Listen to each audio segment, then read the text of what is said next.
And we are back. Let's see, where were we?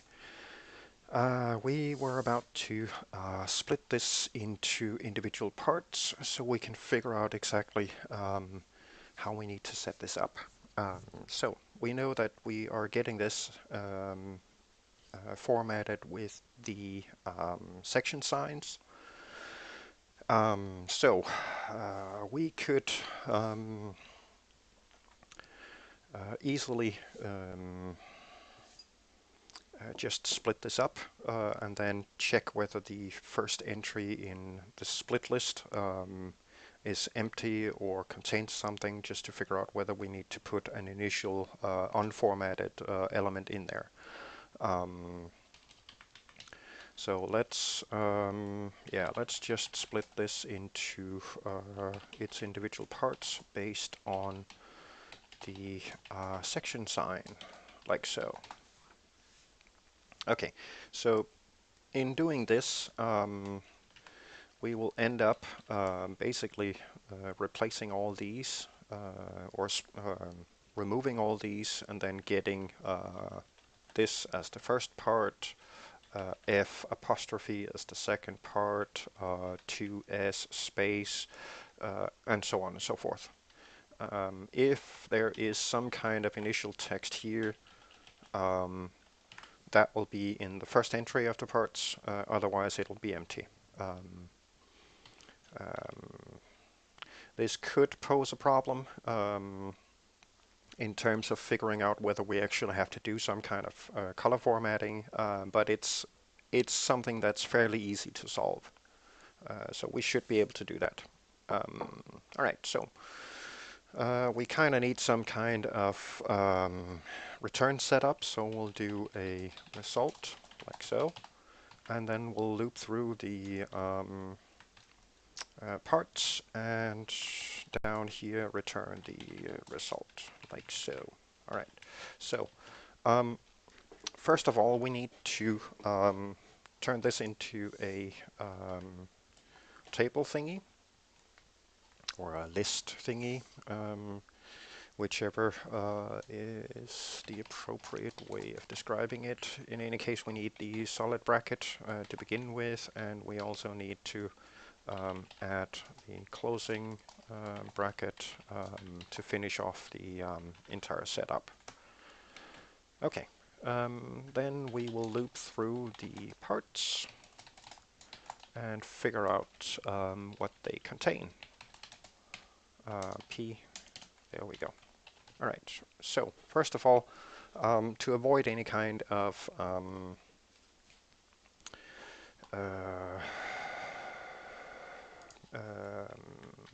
index out of bounds thingy, we'll need to figure out whether this particular part actually does contain something or if it's basically an empty string. If it's empty, then skip it, I guess. And then if it does contain something, figure out whether the first character is something that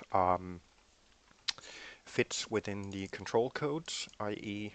The colors. If it does, then we need to get the proper color for it. Now that we're at the color thingy, we might as well add in a little converter here that can accept the actual control code and return the appropriate technical name for the color.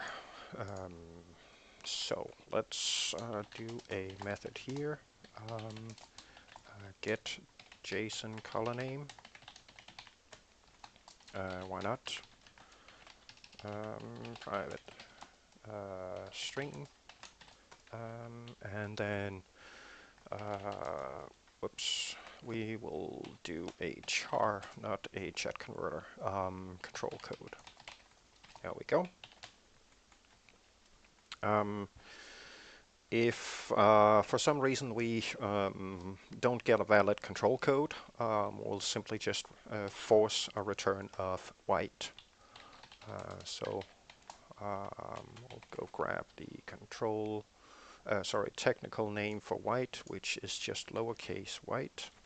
So we'll put that in there, and then we'll do switch control code, and then grab the first one, which is the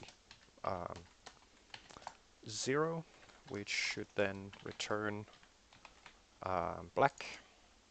So we'll grab black, put in here. If it's a 1, then we'll return the dark blue, like so. If it's the 2, then we'll return dark green, like so. If it's a 3, then we'll return the dark aqua or cyan. If it's a 4, that'll be a red. In this case, the dark red. If it's a 5, it'll be a purple, a dark purple. If it's a 6, 6, it will be the gold. If it's a 7, it'll be the gray, and so on and so forth. Grab gray right there. If it's the 8, it's the dark gray one.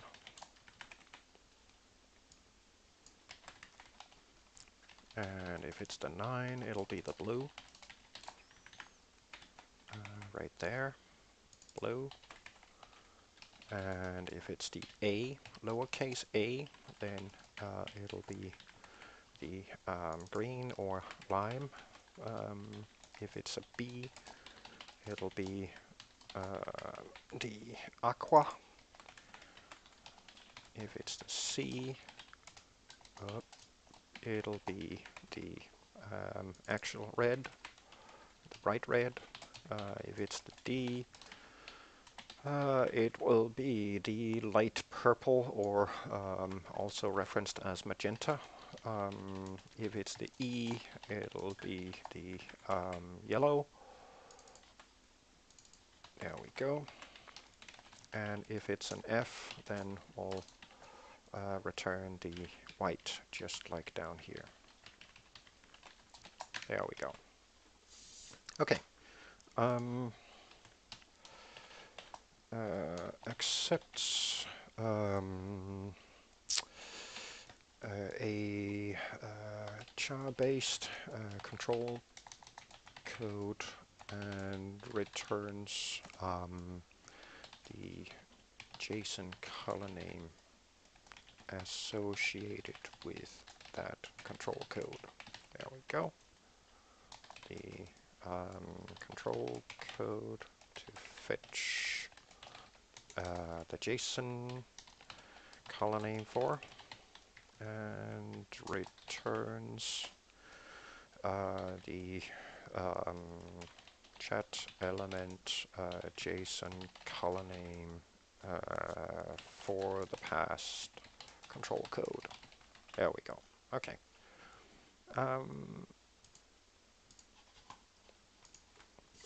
Right.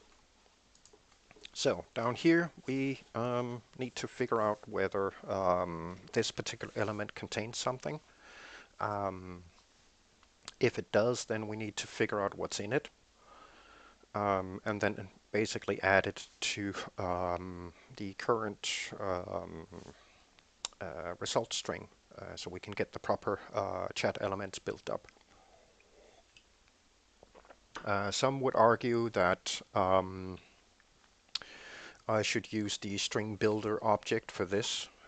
Personally, it's one of my pet hate things to do.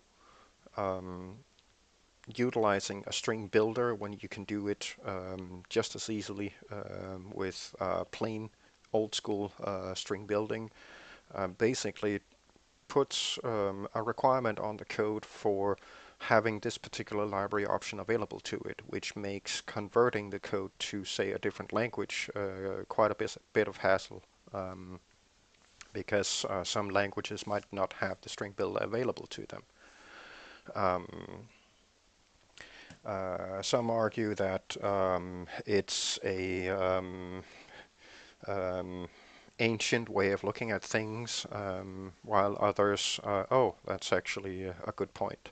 I don't like using string builders if I can avoid them, simply because I don't know what's going on underneath the hood of that particular string builder. And I have seen instances where the string builder suddenly adds in, say, a new line character for whatever random reason, effectively doing something with my string that I don't want it to do. So my preference is to do things basically the old school way.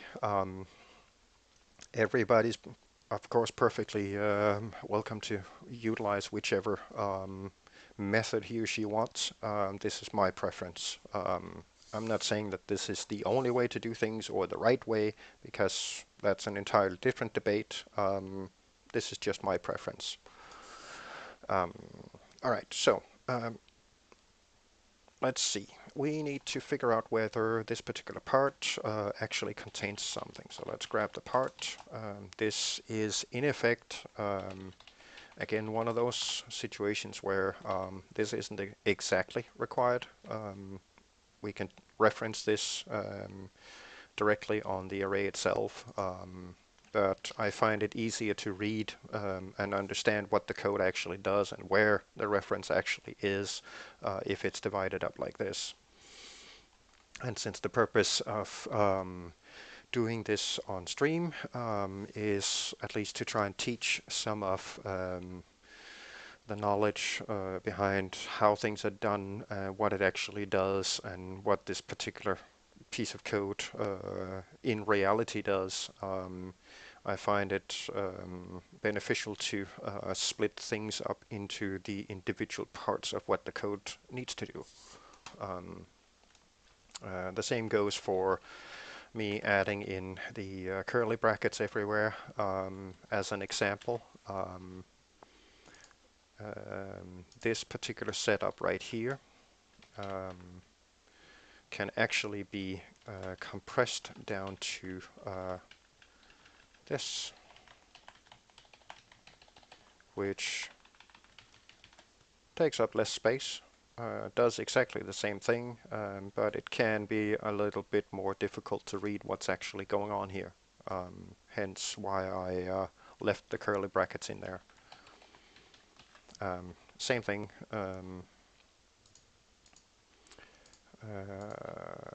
Anyway, back to topic. All right. So first of all, we need to figure out whether we need to process this or not. If this particular part is empty, i.e. it has a length of 0, then we don't need to add in an additional text element in the JSON. So we'll see if this part has a length greater than 0. If it does, then we need to process it. We need to figure out whether there is a color control code in here or not. And then build up the individual chat element of that handles this particular setup.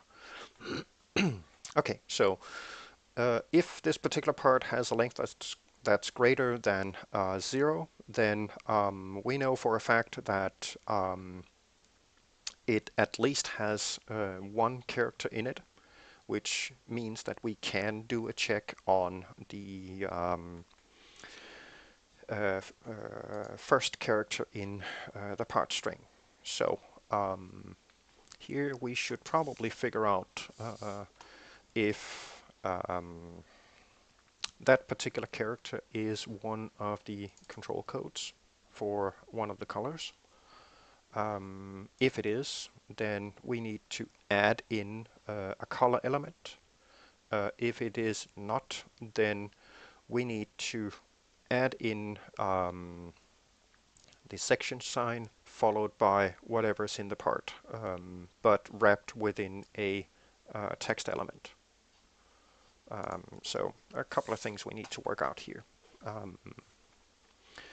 So how do we go about doing this? Well, First of all, let's have a look-see. Yeah, we'll loop through and find out whether it's... no, actually, we can just do that with an if statement. So if, let's see, control codes. That's the one I wanted. If control codes index of, and then the first character, since it's an array, basically the index is 0 based. So if there is an index of this particular character within our control codes, which would return a value greater than -1, then we know that we have a do we have a color control code? Yes, we do. So we'll have to handle that. All right. So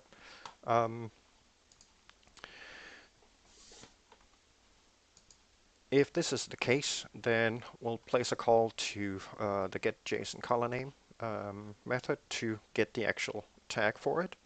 And then we need to store it in a variable somewhere so we can build up the proper JSON element for it. But to make it a little easier for ourselves, we'll do a string here called color name equals nothing. So if this is the case, then we'll set the color name to whatever this one returns. Since it expects a char, we can just reference the first character. And now that we've gotten the proper color name, we will have to remove the control code from the part string. Because we don't want it to actually render the, say, 6 for gold. We want that particular code to disappear. All right, so to do this, we shall simply do part equals part.substring. We'll start at the second character, and then the substring starts at the specified character position and continues to the end of the string. So we'll simply just reference this, and that then effectively kills the initial color code control character that we had there, and return the rest of this string to us. All right. So with that done, the other situation is that if we don't have a proper control code in this position, then we need to assume that we have to add in a section sign.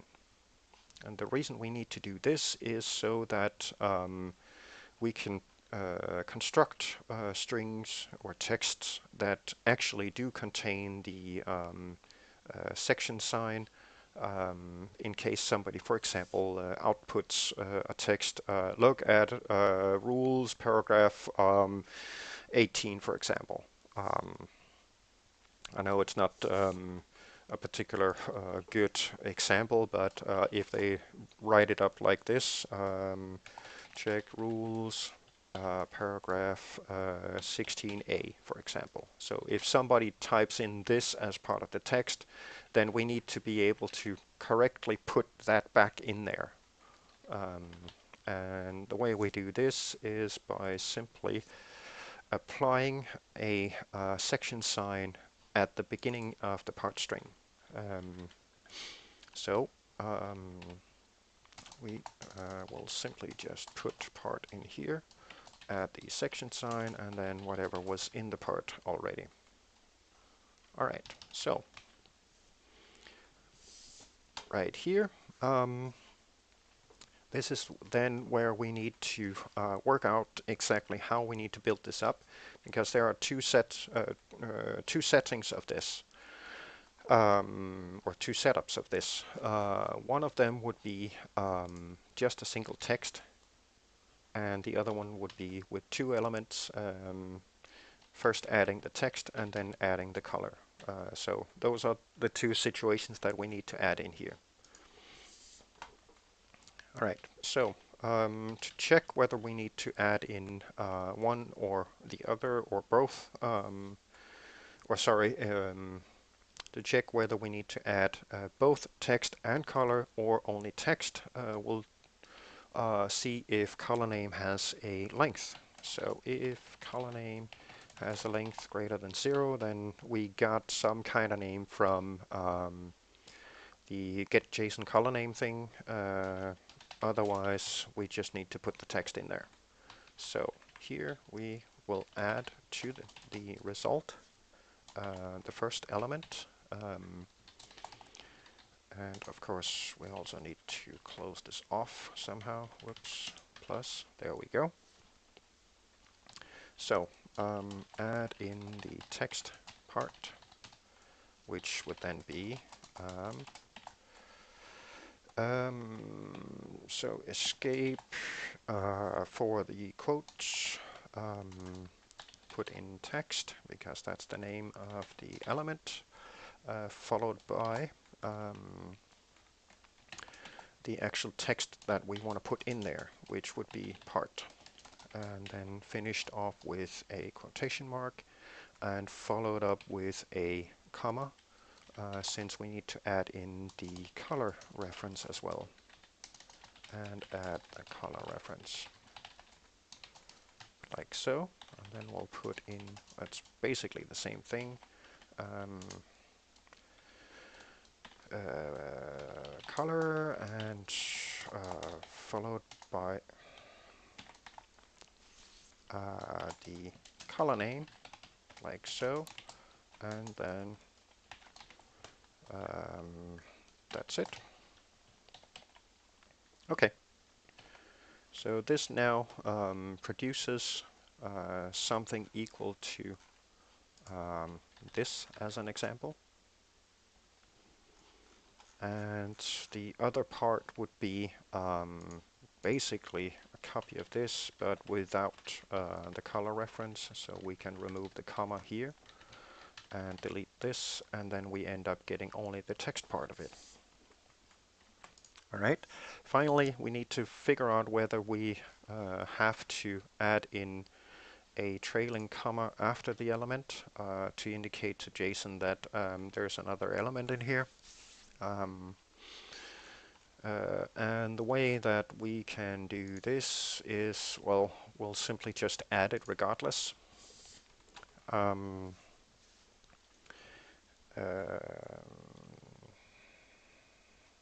So add it regardless, like so.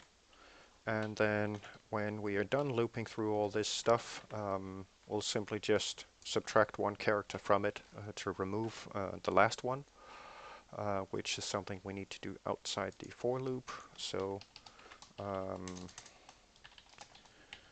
remove the last comma from the result string, because it's not required there. So we'll just do a substring again, grab this one, start at index 0 and grab the entire string minus one character. And that effectively removes the last comma from the string. And just to be on the safe side, we could actually check whether result ended up just becoming an open bracket, close bracket. Well, don't really need to do it as such, but we could if we wanted to. Finally, we'll add the closing bracket to it and then return the result. And that should produce a piece of JSON code similar to this, if we pass, say, a color formatted text into it. What we want to do with these chat elements for the output, we can always prefix it with whatever command we want to send to the server containing this particular chat element stuff. Say, for example, if we wanted to say send a red private warning message to a specific player, say, for example, you need to stop X-raying and cheating. This will be your final warning. We could do that as well. If we did go in and prefixed it with tell raw at A, indicating all players, then we would have to cut away the tell raw at A and then change the contents in there to correctly target that particular player, or if we needed this in some different setup, still containing those chat elements, we would have to do a lot of extra handling of that. So we will simply just return that table of chat elements from the converter, and then let whatever is calling this handle whatever additional formatting needs to be done. Okay, so we should now have the means to convert from some kind of color formatting into both the MOTD format as well as the JSON setup. All right, so what can we do with this? Well, we'll do a quick test setup. Excuse me. We'll do a quick test setup to see if we can actually send a message to the server and have that particular message show up in chat correctly. Before we do that, though, it might be a good idea for us to test that this code actually works before we go through the hassle of firing up the server and trying to send something to the server that we potentially couldn't debug if something went wrong with it. So we'll do a quick test to see if this actually works. All right. Right now we just have a bunch of buttons here. We'll do a let's see. I don't think we have the remove just yet. Nah. We'll do that at some point. We'll put this down here, just for the sake of testing, nothing else. So when this button is clicked, we will then do the debug write line. That will then be the chat converter dot to MOTD, and then we'll put one of our sample texts in here. That we placed in the chat converter. So we'll go grab one of these, which would be that one, for example. We'll put that in here. That should then basically produce, actually, test message. Put that up here. Then we can output a couple of copies of this so we can see that it actually converts it correctly. So put a test message, and then this one. No, message like that. Don't know where that test M came. Oh, it's one of those shortcut things. Right. And the final one that we need to check is whether it correctly converts to the JSON stuff. So we'll put that in there as well. And then we'll see what it outputs when we click the button. So let's give this a quick run and see what happens. Boom, there we go. All right, so output is down here. Test message. And 7 and 9 and 7 blah blah blah blah blah. This was then converted into the section signs as it should be, and all of that looks exactly like it's supposed to, and then the final setup would be the JSON based elements.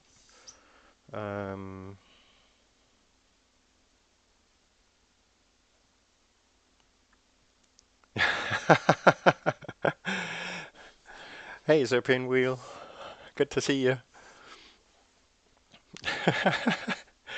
um,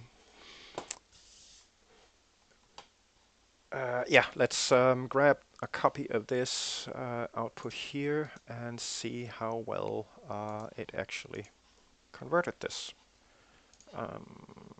Kill this.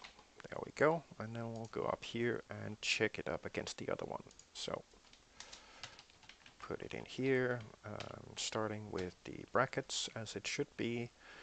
One element right here, another one right here, and another one right here, and I already spotted a bug.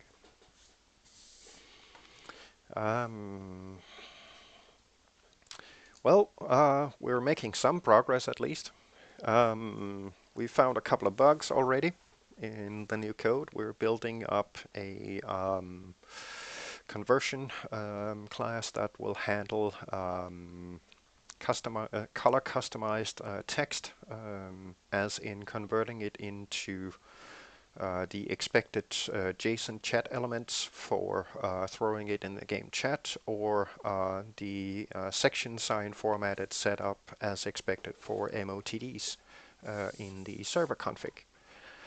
And one thing that pretty quickly sprang out here, if we go and grab the output once more, I'll grab all of it this time.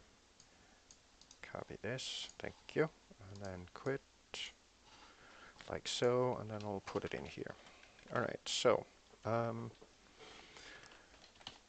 there are a couple of things that didn't go according to plan.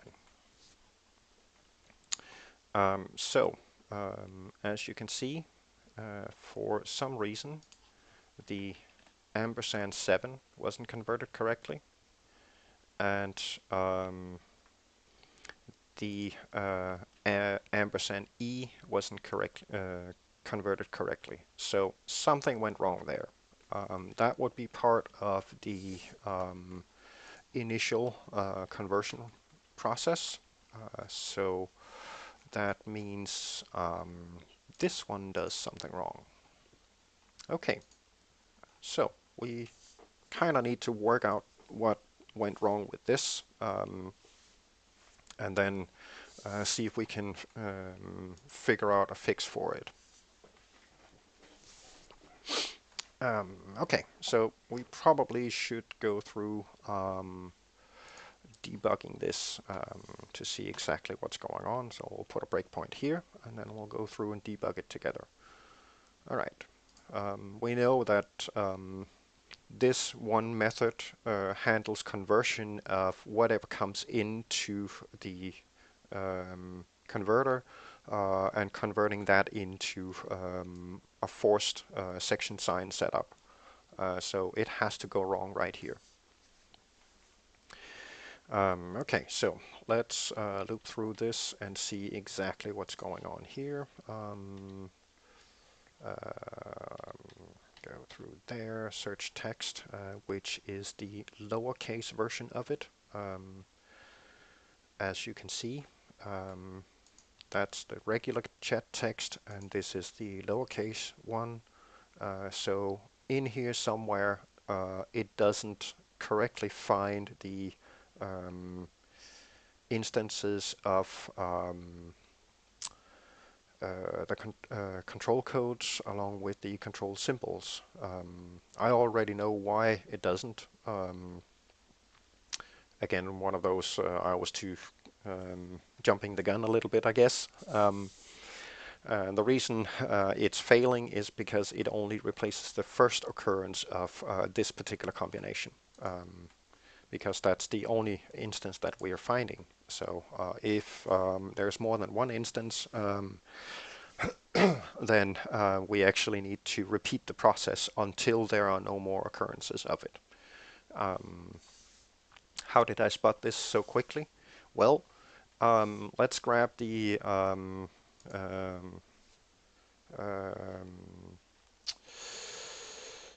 example that we're using. Let's see, we put it in here somewhere. It went up here.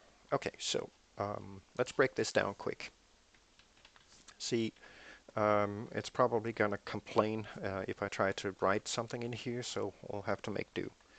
Alright, so first of all, we loop through starting at 0, going through to 1, to 2, 3, so on and so forth. So at some point we'll end up at and 7.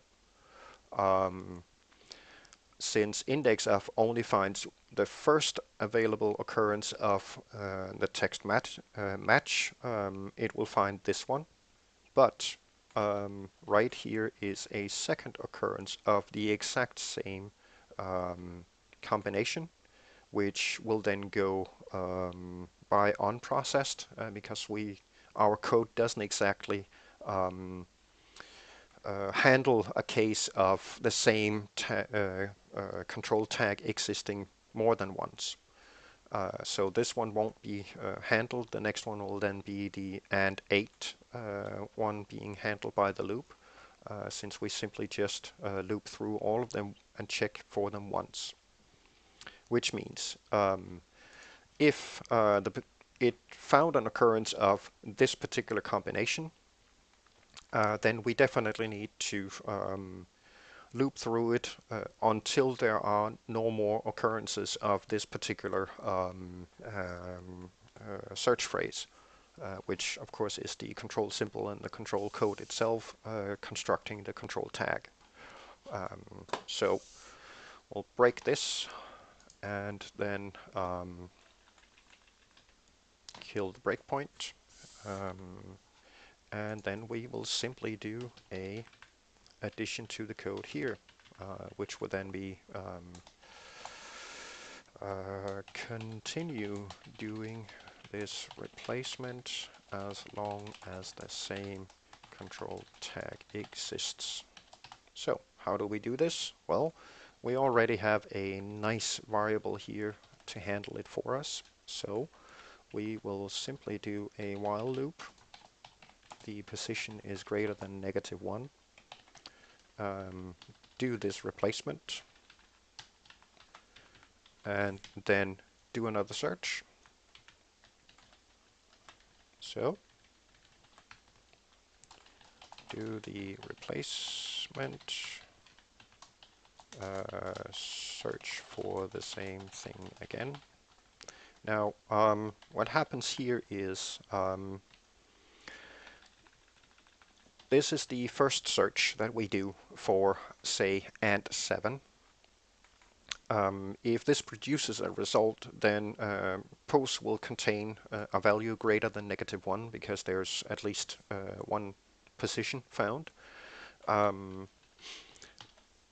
Since post is greater than -1, it'll do the initial replacement. Then we do the search again. If there is another occurrence of this particular control tag combination, it will return yet another positive numeric value in post, which lets us traverse the while loop once more to do the replacement. Now, if the search down here does not produce another result, then post will equal -1. And thereby invalidating the while loop, which will force it to exit or break out, effectively ending the process. So this should take care of fixing that particular issue. So for good measure, let's do another test run and see what happens. I'll do a check here and do the output here. And something went wrong. As we can see, it didn't break out. And we'll do a quick break here, and yes, actually it did. end up continuing in this while loop.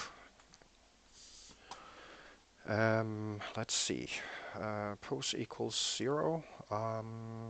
Yes, see, that is actually the problem. So how do we fix this? Well, the way to fix this particular issue, and this is something that people often run into. I did this on purpose to show you guys one of the problems with doing positional search like this. See, what we're doing is that we're replacing with one of the actual accepted control symbols, which we're also searching for, which means this particular replacement will produce a problem. The quick and easy way of fixing this particular issue is to tell index of where we want to start the search. So index of by default assumes that you want to start the search at the very beginning of the string. If you want to start at the very end of the string and search backwards, you would then use last index of. But the procedure is basically the same. However, if we take a quick look at what we can do as a secondary parameter, we can actually specify what index we want to start the search at. And that index is, of course, zero-based, just like index of returns a zero-based position. So if we simply go up here and add in an instruction to begin the next search at the current position +1, meaning it'll offset by 1 character past where we just did the replacement. That then means it will find the next occurrence of this particular control symbol and control code combination. So we basically tell it to start the search at this position the next time it searches for it. And that then lets us continuously search through the string until we can't find any more occurrences. So that's the way you force it to look for several occurrences within the string. Of course, some would argue, yeah, you can just do the replace thing. Yes, but in this case, we actually need to be able to retain either the ampersand symbol if it doesn't match up with a correct control code, or the section sign equally if it doesn't match up with a correct control code. So doing a simple replace will produce flawed color encoding. All right, let's do another run and see what happens. There we go. And now we actually got something out of it. Let's grab this output and compare it to what we got before. There we go. And we'll go up here. We know that this was flawed, so we'll replace it. Boom. The test message, that's the stuff going in. This is the stuff that came out of it. Section sign 7. The second one got converted to a section sign 7. Section sign E. The second section sign E is right there, so they were converted correctly.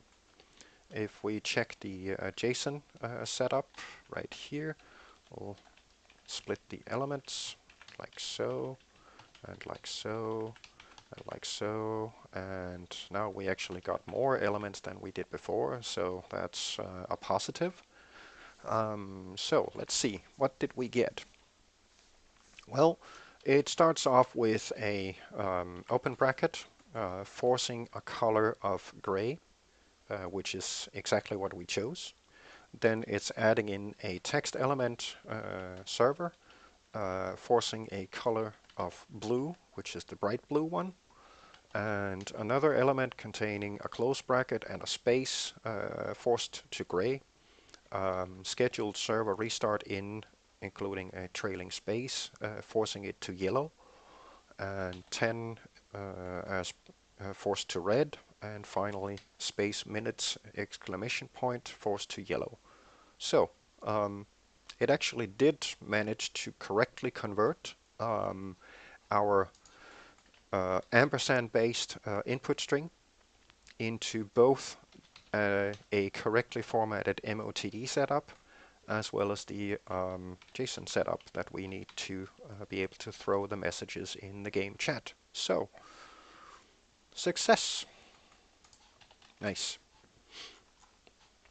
And it's this easy to use.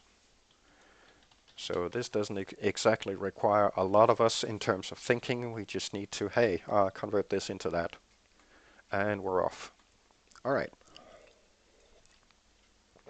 So, let's see if we can do something neat with this.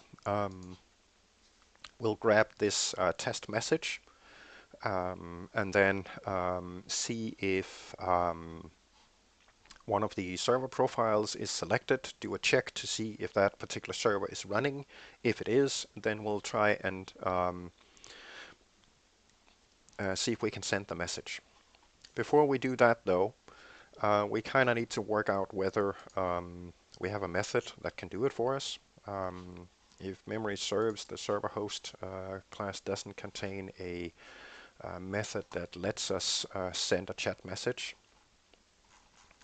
So we'll go through and check that quick. Let me go up here and collapse these quick. These are the events. There we go. We've got some internal helper methods, the console parser stuff, thread handling, properties. Properties don't exactly cover that. Public method. Configure server. Nah. Start. Nah. Stop. Nah. We don't have a method for telling it to send a message in the chat. So we should probably see if we can add a method to do that. So how do we do that? Well, since the server stuff is basically running in this thread, and we have the remote console stuff running in a different thread, well, we kind of need to access the remote console stuff and instruct that to send this particular command to the server. We don't really care whether the server responds with anything to this, because we know that this is just a chat message, and chat messages usually don't have any kind of response from the server, so we couldn't care less.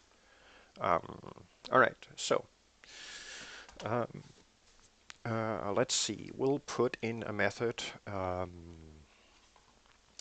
called, what should we call it? We'll call it broadcast. Why not? No, actually, we'll call it announce. I think that's better. Announce. Let's see. Public void announce, and then we need to pass some kind of chat message. Since we now have a chat converter here, we can use we can simply just throw the customized message to the announce method, and then internally the server host will make sure it gets converted to the proper JSON that's required, and then check that the Archon stuff is up and running, and that the message is actually that the server is actually able to receive this particular message. If it isn't running, or the Archon got disconnected for whatever reason, we'll simply not attempt to send the message and just ignore it. So that would be we'll put custom chat message in here. There we go. All right. So do we have some measure of figuring out whether this particular server is running? Well, let's see. We should have, let's see, online players, blah, blah, blah, blah, blah, memory size. Interesting. We actually do have something that tells us whether it's running or not. So if it's running, then there should be a good chance that we can also access the remote console. So we will simply just check if it's running. If I grouping, yeah, right. If I'm running, then we'll see if the remote console is available and whether it's connected or not. So that would be the Archon. Let's see if it is, if Archon is connected, indicates whether we are still connected or not. So if it's connected, then yep, we actually have the foundation to attempt to send this message. We'll do message, and we'll use the tell raw. We have to target everyone since this is some kind of announcement. Actually, we'll do it down here instead. Okay. Prefix with the tell raw server command.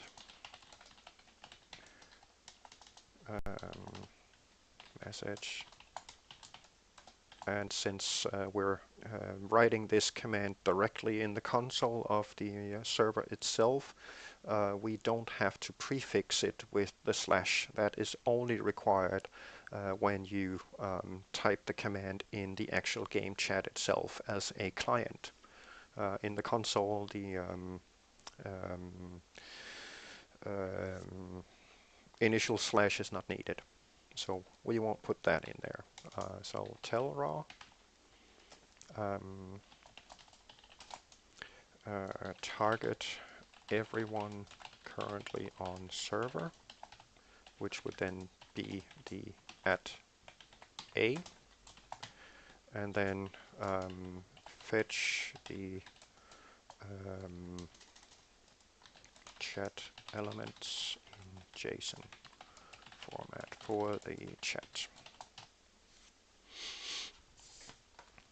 And we can just add that here. What would be chat converter to JSON and whatever custom chat message was written up there.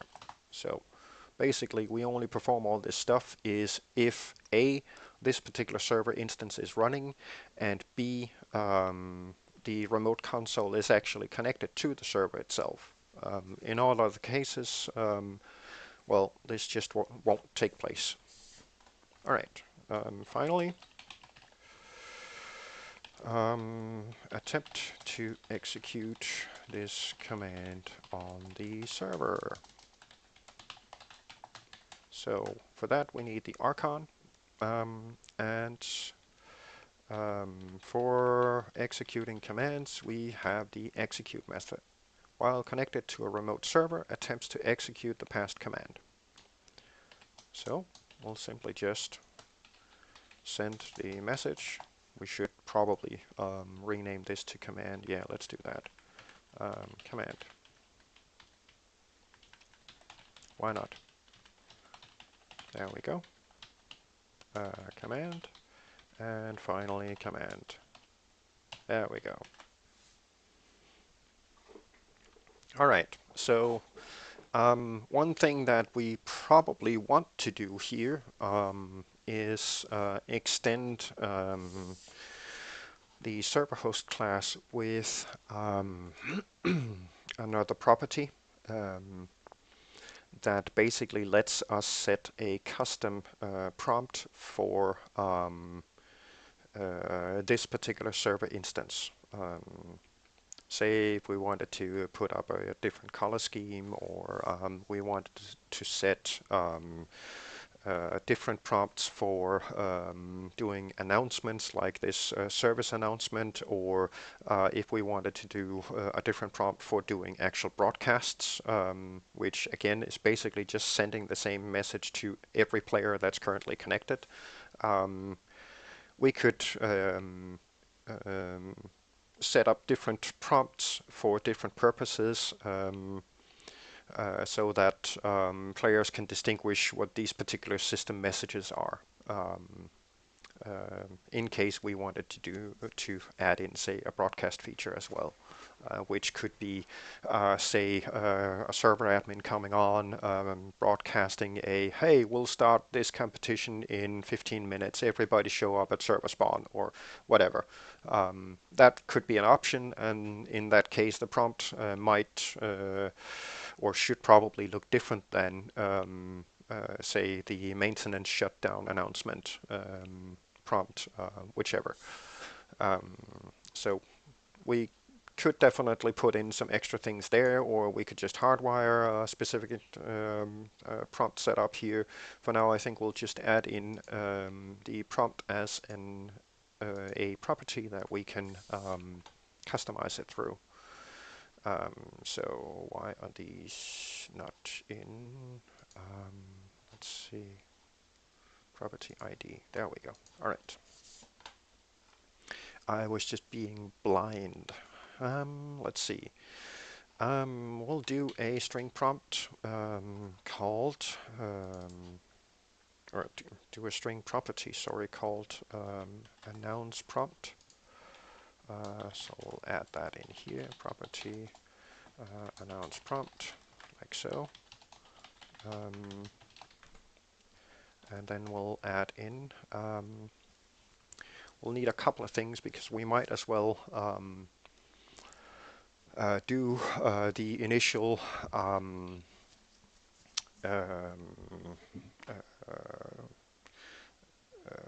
chat conversion into the JSON format, so we don't have to do that conversion for both the prompt and the message every time it goes in.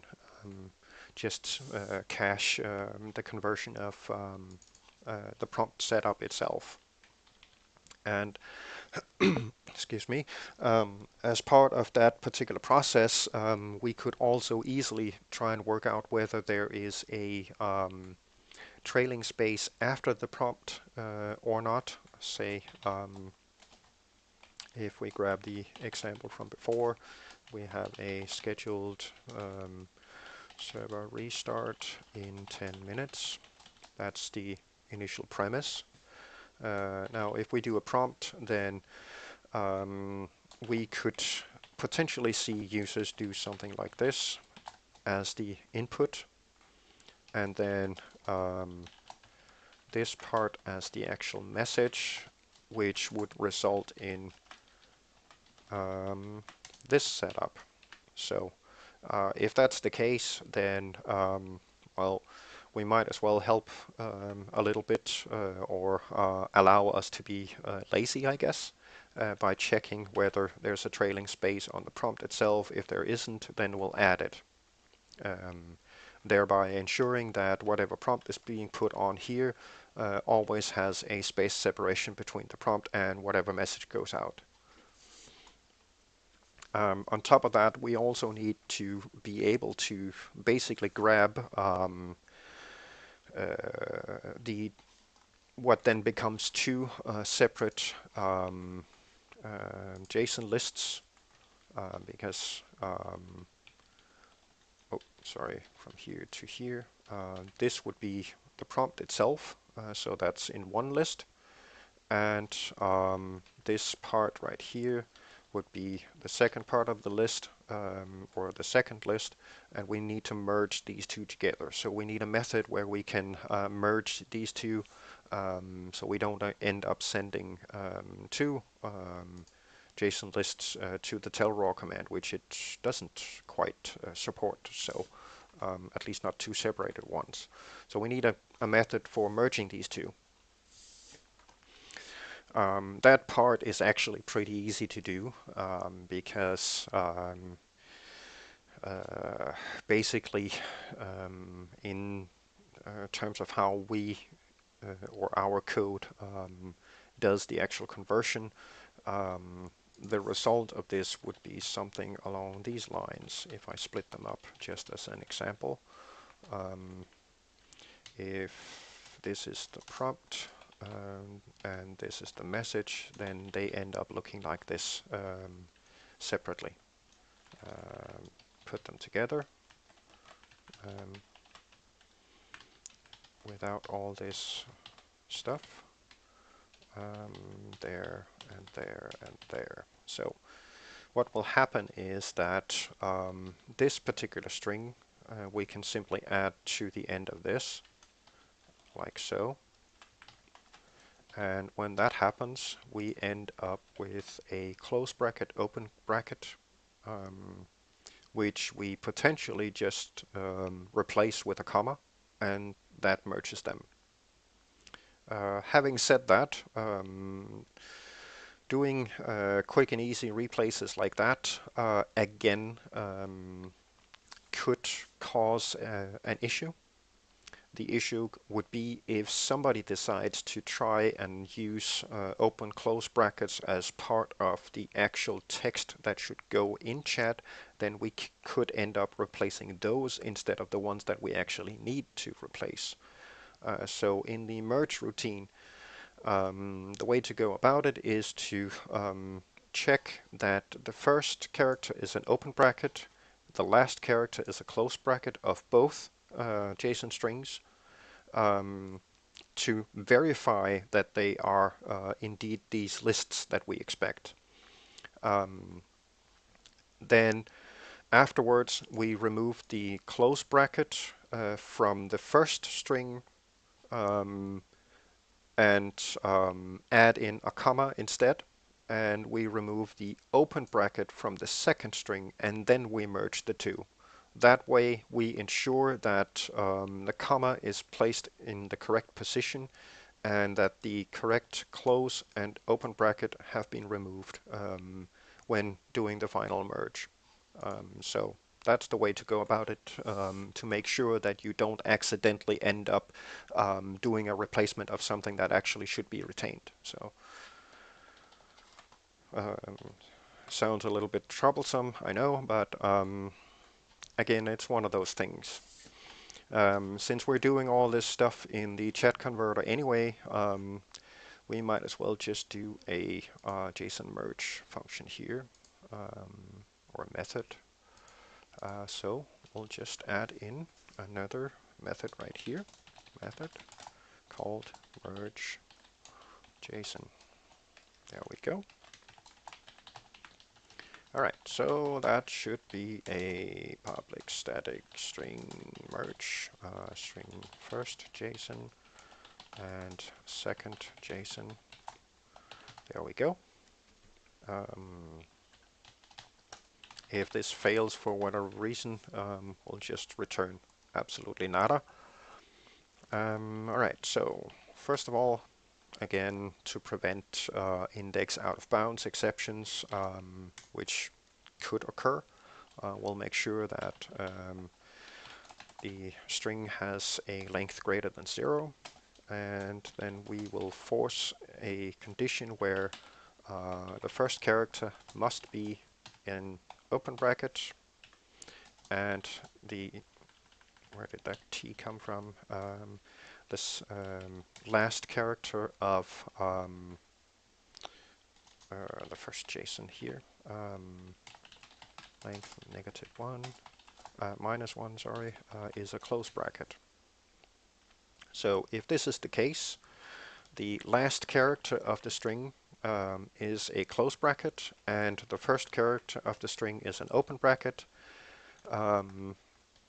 Then we'll go and check the second JSON being added in here, which is basically the same check, except on a different variable. There we go. So if that's the case, then we know we have two valid lists. that we can merge. Okay, so we'll do a quick result thing here. Then we'll add result equals the first JSON. We need a substring of that, starting at the very first character and grabbing the length of it -1 because we need to remove the trailing close bracket. So we'll do that length -1. That then removes the last close bracket of the first. Then we will add, remove the trailing close bracket of the first JSON string. Add a comma to separate for the remaining JSON elements of the second JSON string. So we'll add that. There we go. And then finally, we need to add the no, actually remove the first open bracket of the second JSON string and add it to the result. So we'll add this, which would be the second JSON.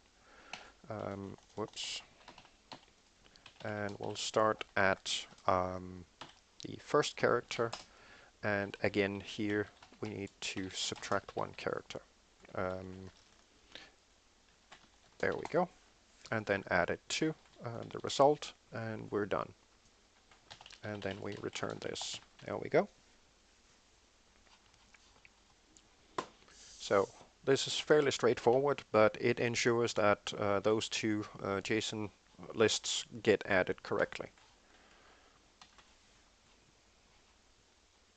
which is exactly what we need up here for the announcement prompt. Alright, so let's get rid of this, and then we'll do a prompt here. We'll need an private string announce prompt JSON. We'll set that to nothing to begin with, and then we'll do a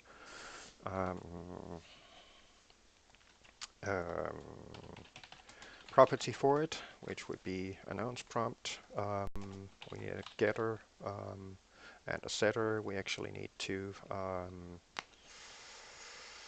do a little bit of extra manipulation, so we'll do get and set, and in doing this we cannot use the auto, so we'll do the variable like this instead. Return the stored prompt, and then do that one equals the value passed, and then we'll set up the announce prompt JSON right there for the chat converter to JSON with whatever was passed in here. There we go.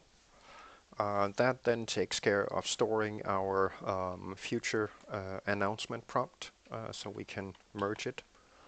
Then we'll go down to our announce method, and as part of this we of course need to merge those two. So we need to modify this a little bit, because we need to figure out whether we have to do the merge or not.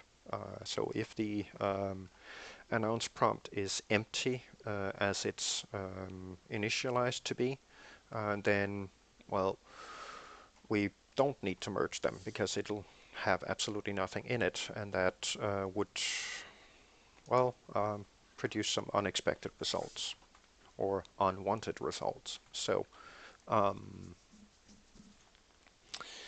let's see.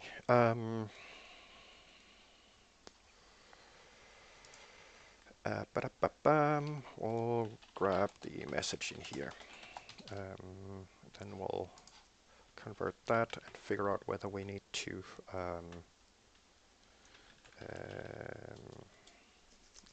actually, we should probably check if that chat message does contain something. Yeah, let's do that, just in case. If this trim any spaces there might be in there. The reason for doing this is that you could potentially add or pass, say, 50 spaces in there.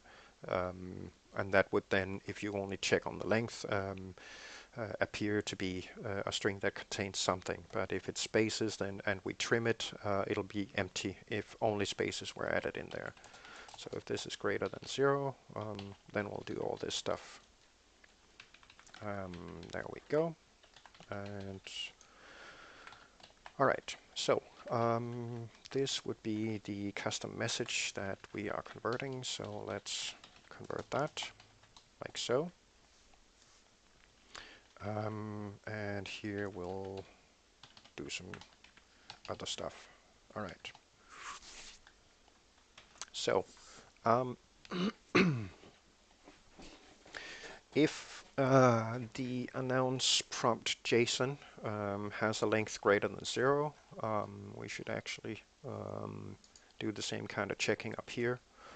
I'll grab the property because if we want to get rid of the prompt at some point, we could potentially just set it to nothing and then thereby kill the JSON elements for it. So we'll make sure just in case. If this has a length greater than 0, then we'll do the actual conversion of it. And if it doesn't, then we'll do a reset of the JSON as well, like so. There we go. That's better. Now we can do a proper check down here to figure out whether we need to merge them or just add whatever message was passed here. So if the announce prompt JSON has a length greater than 0, then we know that we need to merge these two. Merge the prompt with the message.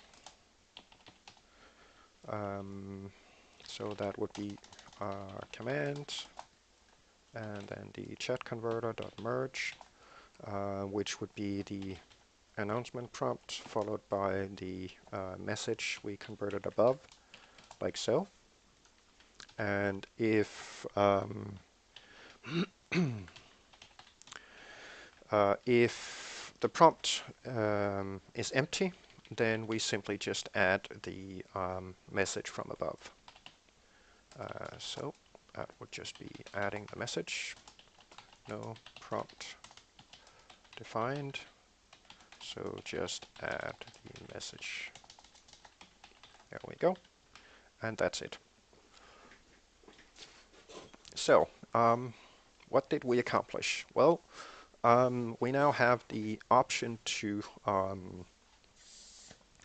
pre-configure an announcement prompt for each individual server host instance, which means we can do one announcement prompt for the vanilla server, and we can do another announcement prompt for the Railcraft server that we've got configured, so they can do different prompt looks when announcing some kind of message. The messages that we announce can contain some kind of color customization should we want to. For, say, for example, we're shutting down for a server restart in 10 minutes. We're shutting down for a server restart in 5 minutes, and so on. So those options are now available to us.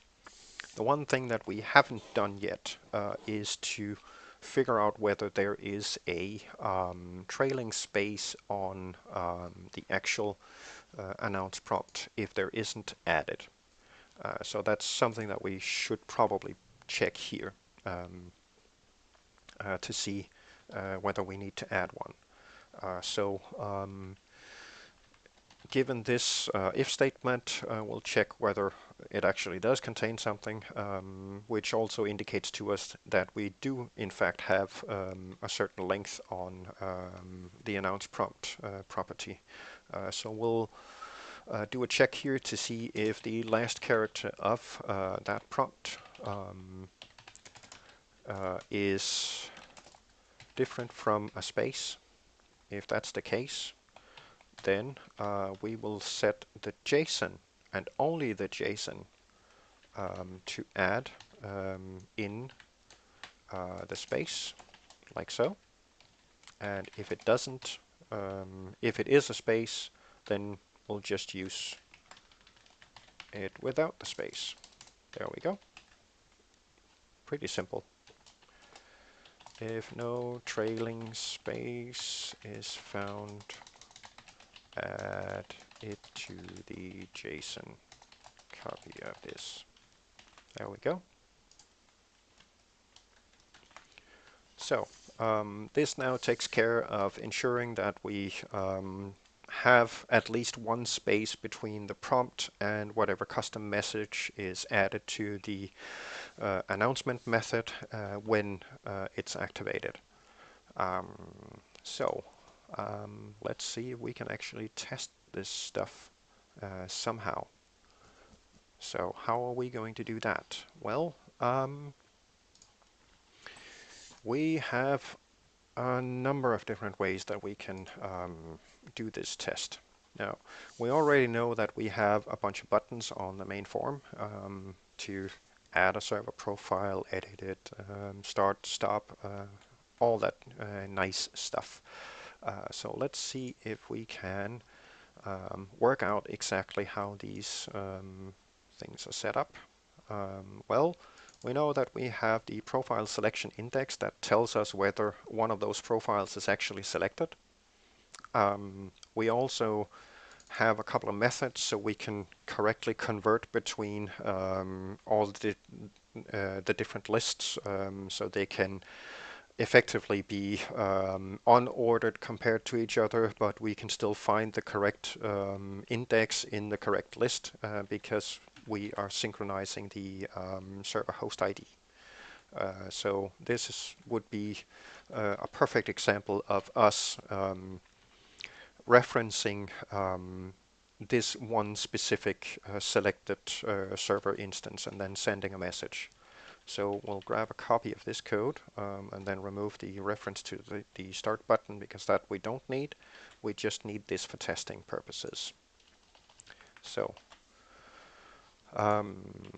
if one of the server profiles is selected, it'll be greater than -1. Then we try to find the correct index for this particular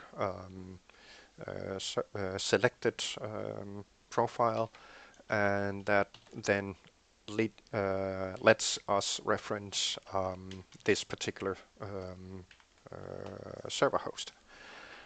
So we'll do just to set the prompt for the sake of it, we'll do a copy of this up here, like so. Set the prompt. There we go. And then we'll announce something right here. So we will grab this and copy that down here. We don't have to set this every time, so we can just do a quick check to see if it's already set. If this has a length greater than equal to 0, then set the prompt. There we go. That way it's only getting set once. There we go. Okay. Let's see if this actually works the way it's supposed to. I do apologize ahead of time that there might be a little bit of hiccup on the stream when I boot up the server for it. I just don't have the full processing power for everything just yet. game client is ready right here. We'll start up the vanilla server.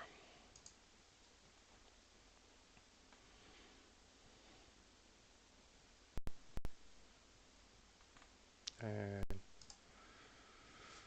there we go. And we can see that the Archon connection from localhost is there, so it should be online. Okey-Dokey.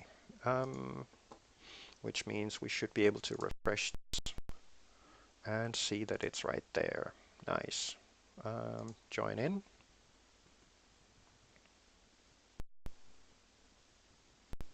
And let's have a quick look at the server setup. It shows that we're running. It also shows that there's one player online. And let's try our test button and see what happens. Wow, there you go.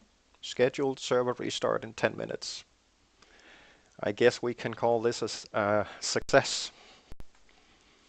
We can now successfully send messages to the server however many times we want.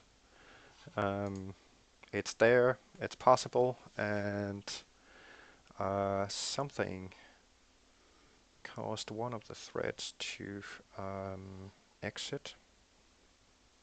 Interesting.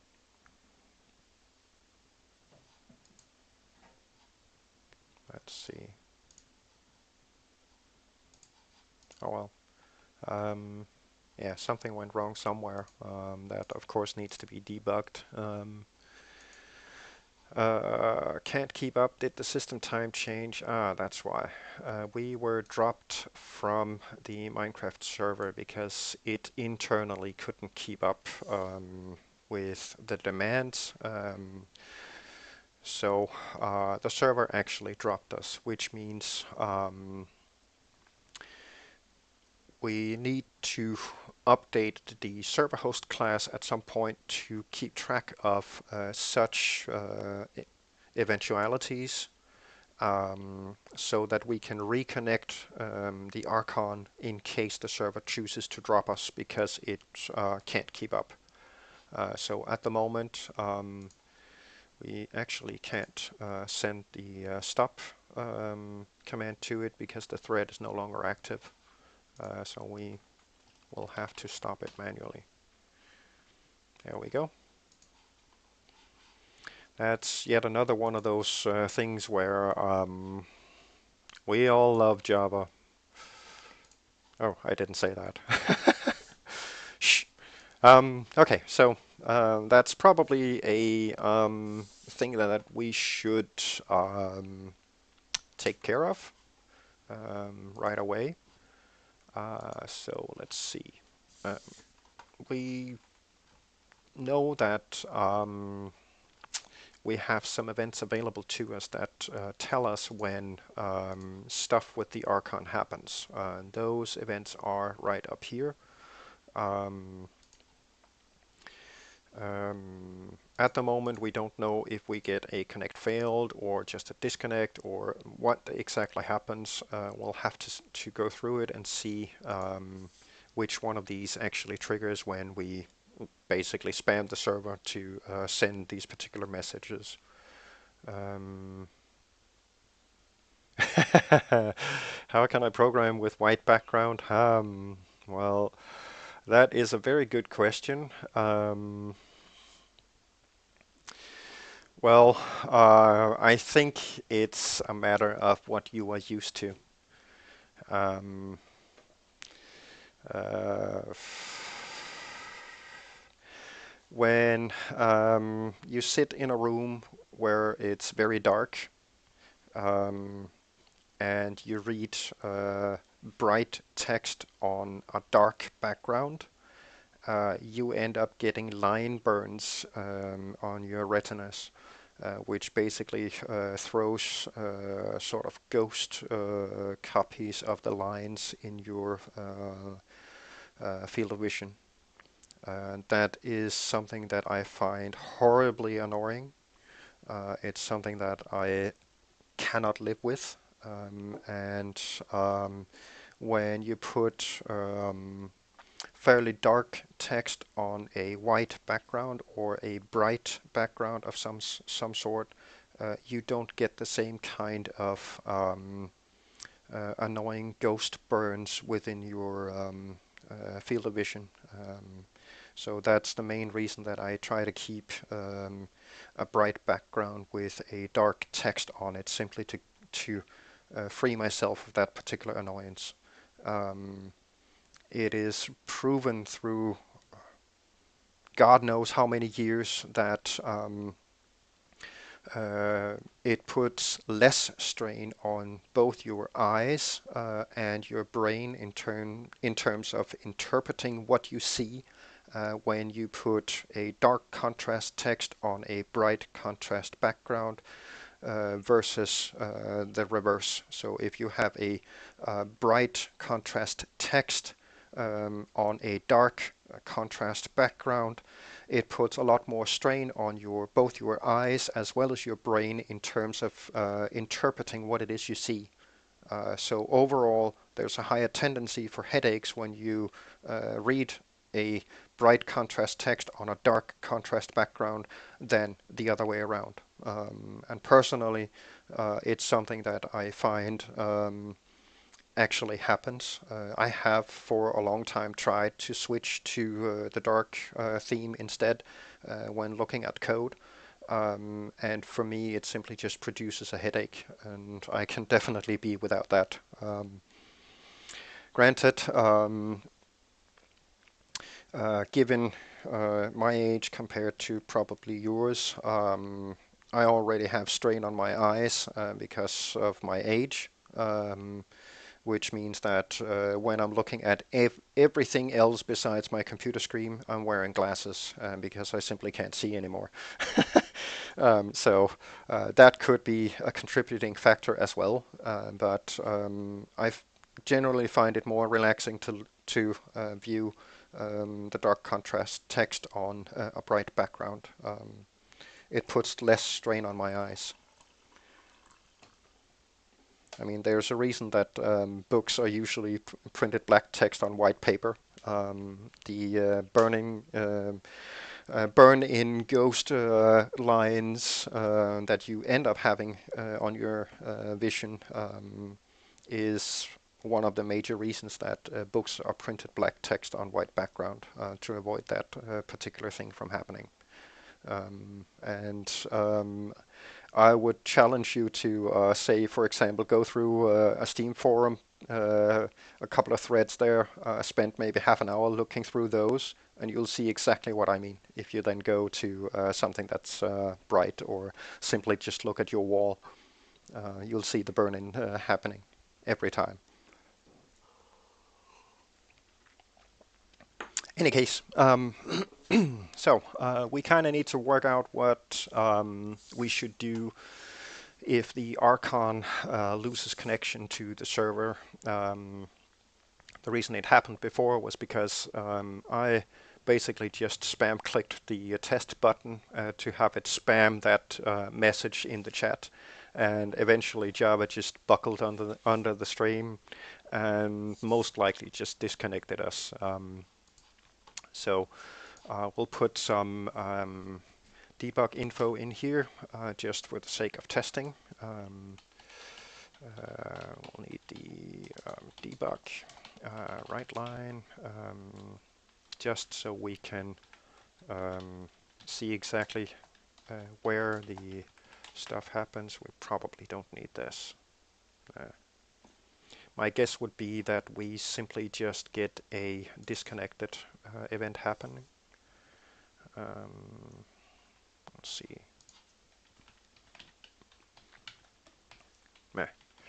We'll put it here as well. And authenticator, yeah, I guess we can put that in here. Put that in there. Just so we can keep track. Connected, connect failed, authenticated, failed there, and this one, and this one, just to see exactly what happens when we spam the test button. So let's give it another go.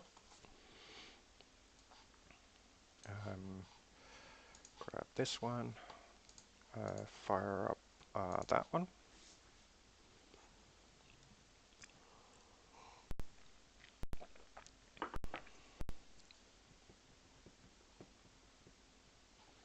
Okay, so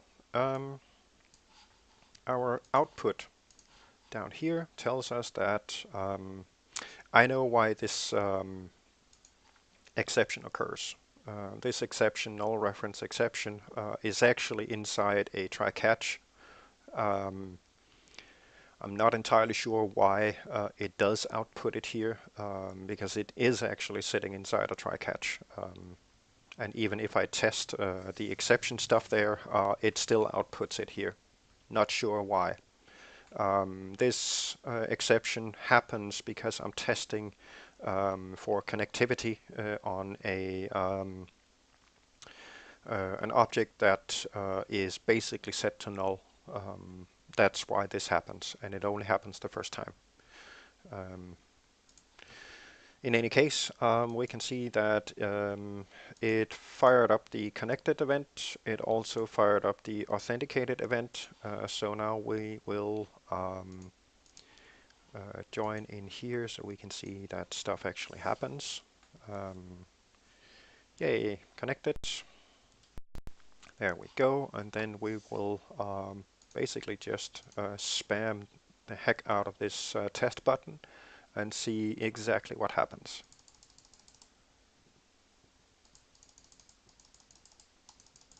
See if it at some point dies, which it doesn't seem to. Oh, there it is. All right. All right, let's see. Here it didn't do anything in the console, but we did actually get a disconnected event right there. So, for whatever reason, the server decided to disconnect the remote console. We didn't get any kind of information why. It just happened. So we kind of need to put in something that can either queue up these messages and then send them, or do some kind of reconnect so we can get control of the server back, because right now we don't have a way of stopping the server, because no remote console, no control.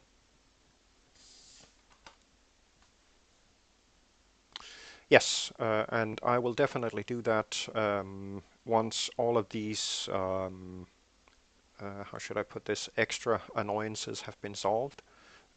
Right now, for example, the only way that I would be able to stop the server without the actual GUI in there would be to be sure that I'm server operator and then execute it from the in-game chat to have it shut down. Otherwise, I have no way of shutting it down, except terminating the server launcher and then checking in the task manager to see that the Java instance also shut down.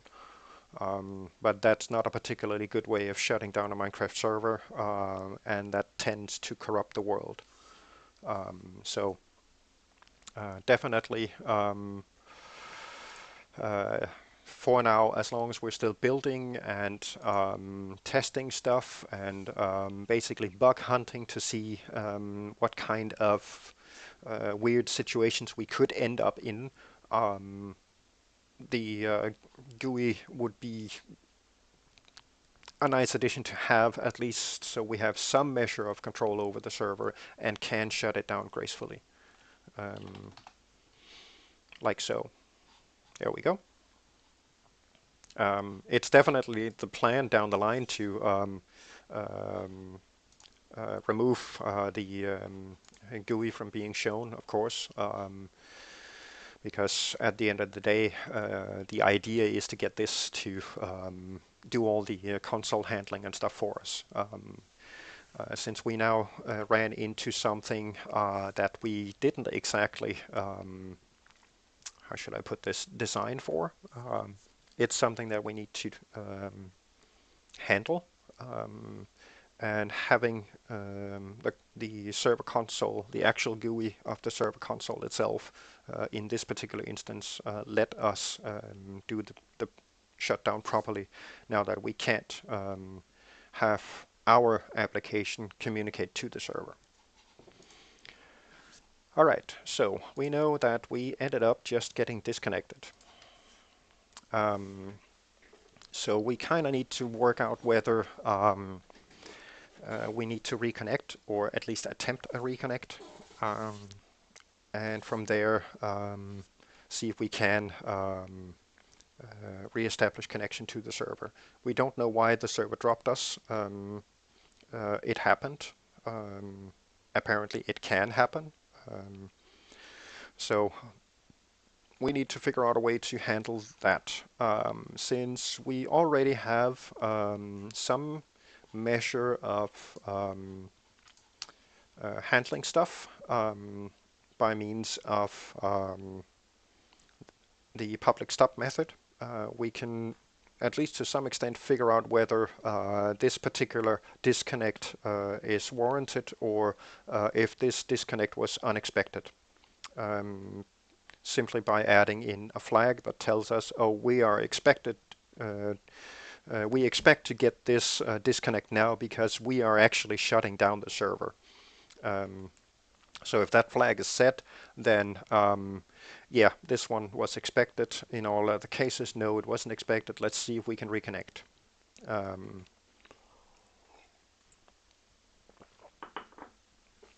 We may run into an issue where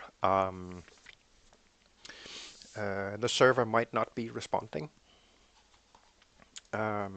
If the server isn't responding, then we need to keep trying to reconnect until the server responds, or a stop is called for this particular server host. Of course, we could end up in situations where the actual Minecraft servers could still become orphaned, unable to communicate with it for whatever reasons. Even the game client might not be able to connect to it. Everybody gets kicked. Stuff like that happens sometimes with Minecraft servers. It's a normal part of running it, and in such a case there is only one way to get rid of it, and that's basically terminate the process.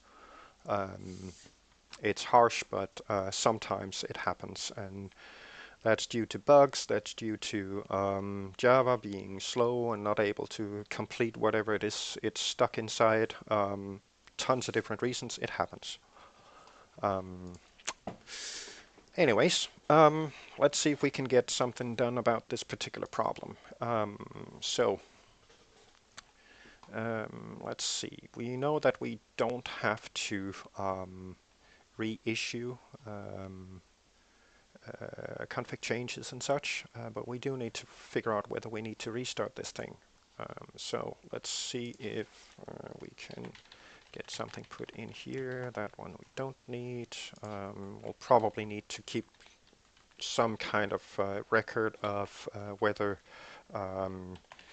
it's logged in, authenticated, and all that stuff, and then reset those flags to correctly tell us how far into the process we went, or exactly what happened. So let's get some of that stuff set up here. All right. If the server is not responding when we attempt to connect to it, this will eventually trigger due to timeout settings in the socket. This event will eventually occur if the server isn't responding for whatever reason. So if we're attempting a reconnect and the server is busy doing whatever it is it's doing, processing mega spams, whatever, this event will definitely trigger. We also know that if it connects correctly, then the next event to expect is either a correct authentication or a failure. One of those two will happen. So we'll definitely need to check for these. and then attempt a reconnect if we get disconnected and we haven't set it to shut down. So let's see if we can get this stuff done. We're gonna need a flag of some sort that tells us whether the stop method was called. So we'll call this stop triggered, set it to false, and then in the stop method down here, if it's running and it's connected, we'll set the stop trigger to true, which then tells the next code that we're going to build that, okay, we expect this next disconnect to occur because we're shutting down, which would be right here. So if not stop triggered, then we need to dot stop was not called. So the server must have thrown us. Let's try to reconnect. Right, so far so good.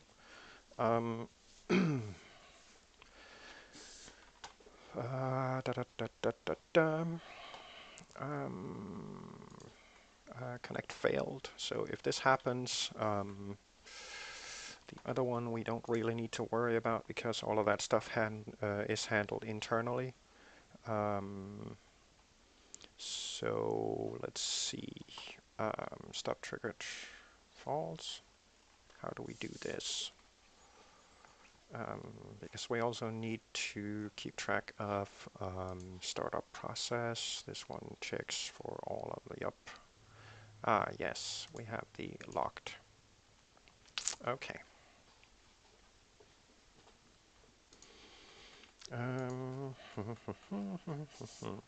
Let's see. Where do we actually do? Are we doing that down here? Where was it? Start. Server properties. We're starting that thread. Right. We're doing it as part of the console parsing. I forgot about that, which is of course up here. So if that's the log entry stuff, right here. Yes, these would be where. See, we have actually already have the server shutdown signaled. Although that's the one that looks for the console messages, so that's why we can't use this. Because, well, if the server throws us because it's busy, then it's not signaling that we're shutting down, so can't use that. Alright, so if we're starting up, we get disconnected and stop was not triggered, then we'll see if we can reconnect. And basically we need to do exactly the same thing as right here, which is, let's see if we can find it. That would be the disconnect stuff. There we go. See, this is the one that we need. We already have the remote console port set as part of the properties. We've stuffed in the password, so we already know all this stuff. So this is just a exactly what we need to reconnect this. It's been a while since we messed around with this the last time. Pardon my bad memory. A lot has happened since. We'll go up here and construct a separate method for reconnecting. And then I'll put these into separate regions so we can properly collapse them, get rid of some of the code so we don't have to look at it. Alright, so here we shall do a reconnect. The reason I want to do a separate method for it is because we have two instances where we might have to do another reconnect. One of them would be the connect failed. The other one would be if the server disconnects us for whatever reason. So we'll put that down here.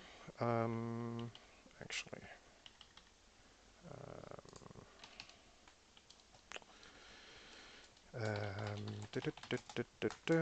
reconnect Archon. So that's basically all we need to do, but just in case stuff needs to take place and happen, we'll see if we can add in a small delay here of say 50 milliseconds. That should be enough.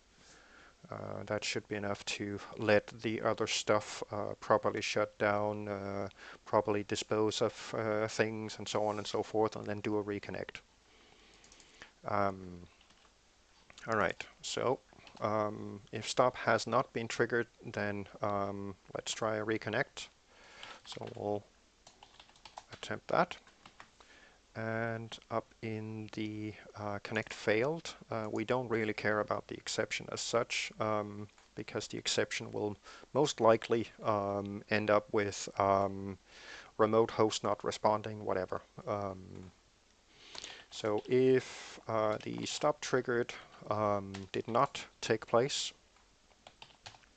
then we'll do something prevented us from connecting to the Minecraft server.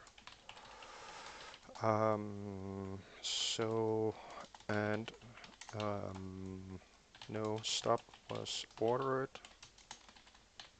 so we'll attempt to reconnect again. So there we go. That should take care of that. The last thing that we need to do is to correctly reset the stop triggered flag, which needs to take place in the Archon disconnected.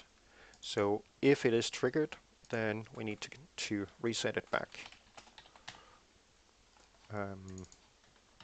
That way the flag will get reset when we actually do execute a stop command to the server, so that we can restart it and be able to disconnect issue the stop command once more without having to rebuild the server instance as such. So let's see if this actually works the way it's intended, just for the sake of us being able to see exactly what's going on. We'll do a quick reconnecting Arkhan.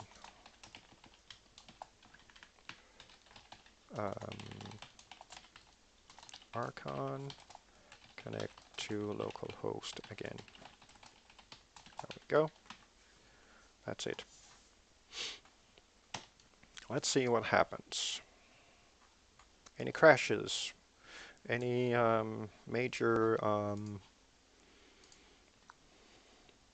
derps going on? Nah, not really. That one is fine. We'll do a start. There we go.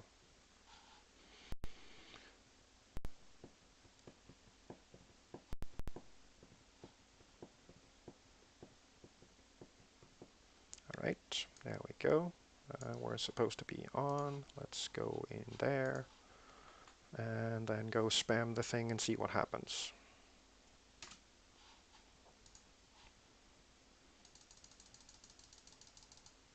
Oops, what happened here? There we go. Reconnecting Archon, blah blah blah blah blah. It got a reconnect. Let's see, does it actually? That's kind of hard. Let's do this, and then Boom. It did reconnect. Nice. So we can actually do a proper boom stopping server. Nice. Stuff's working. And I just saw another bug. Can anyone spot the bug in our launcher?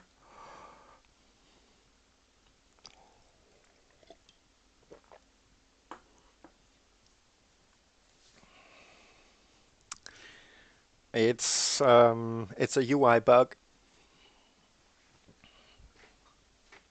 something that didn't get updated correctly.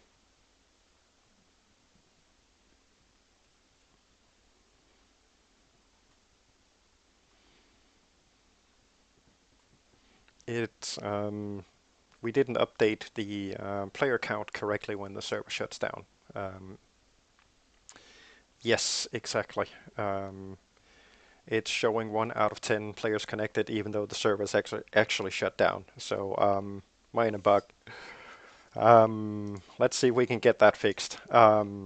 So we know for a fact that when the server goes into its proper shutdown mode, nice one, Pin.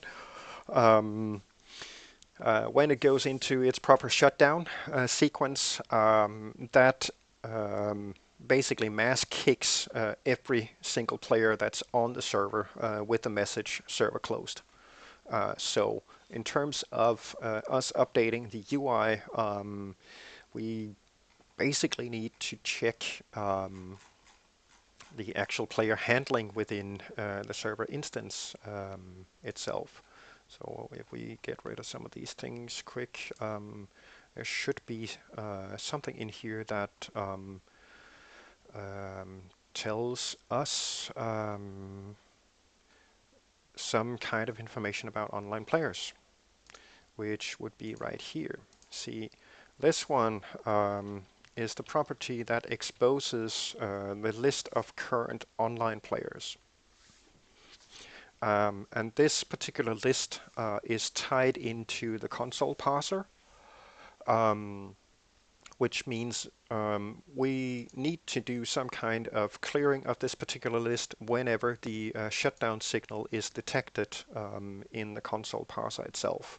The reason it showed 1 out of 10 on our UI after we triggered the shutdown is actually fairly straightforward. So if we go to rendering stuff on form and do a quick check up here, let's see, server profile margin, blah, blah, blah, blah, blah. There should be a reference to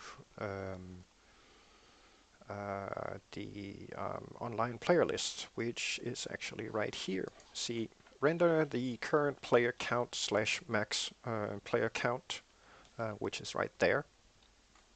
And as you can see, we are referencing player count on the profile. So in here somewhere, we've got something that tells us about this particular player list. And since that's the profile, that means this is a variable within the structure. So in here somewhere, there is an update being performed to that particular piece of data. So we'll need to do a quick check. But actually, we could probably force that update somewhere. Let's see. There should be something that updates this particular piece of data somewhere. That would be a start button, control, blah, blah. Let's see, server host events. That would probably be one of the spots where we do that kind of updating. So one of the things that we do the update in is player joined and player parted. That is the actual place where we do the update player count.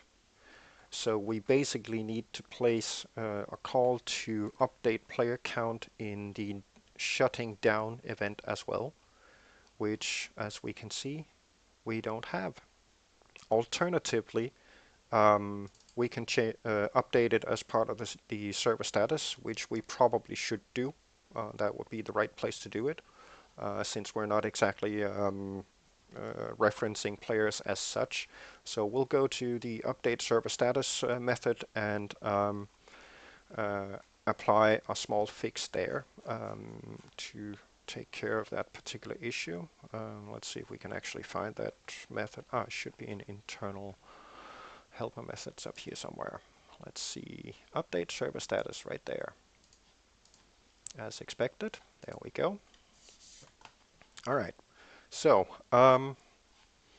if this new status is the server shutting down, let's check that new status. If this new status is that would be stopping, then we definitely need to clear the player count on the profile itself. So let's update player count to 0 right away. That instantly kills the UI current player count as we are changing the server's current status from running to stopping or shutting down. That kills the player count, which should be pretty much in sync with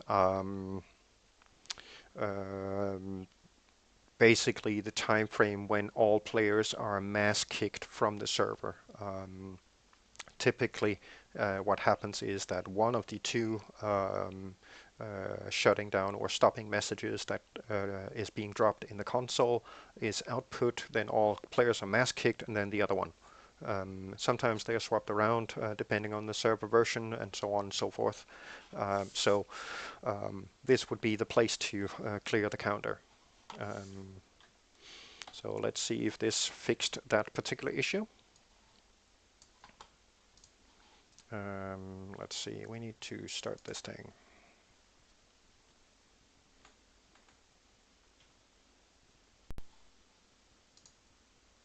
And it's up, and we'll connect. Yeah, I know it's closed. There we go. And we're in. And then we'll go force this to stop and see if the counter updates correctly now. Boom, done. Nice. Problem solved. It's always nice to do a little bit of bug hunting now and then. Alright, so we accounted for a problem where the server could at times throw the remote console connection. We've corrected the current online player count on the UI, a bug that's snuck in there somewhere. We've added in the ability to actually send customized chat messages to the in-game chat. And we could potentially even try and work out whether we should send those messages or not by looking at the current online player count,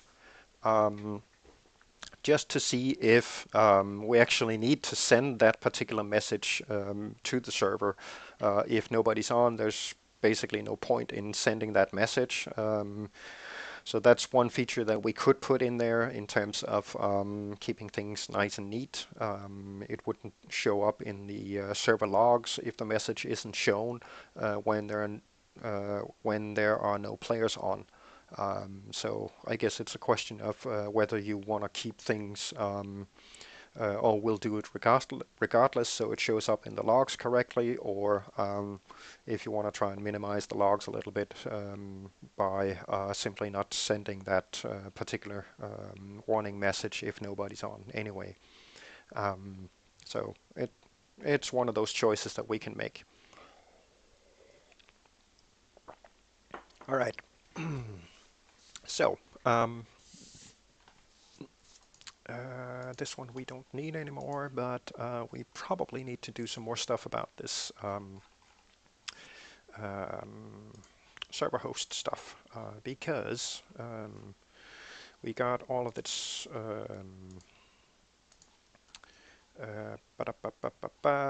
We were doing the. I actually need to put public method there. There we go. All right. We got the announcement stuff set up. I guess we could add in a similar method for doing a proper broadcast if we add in such an interface for the UI.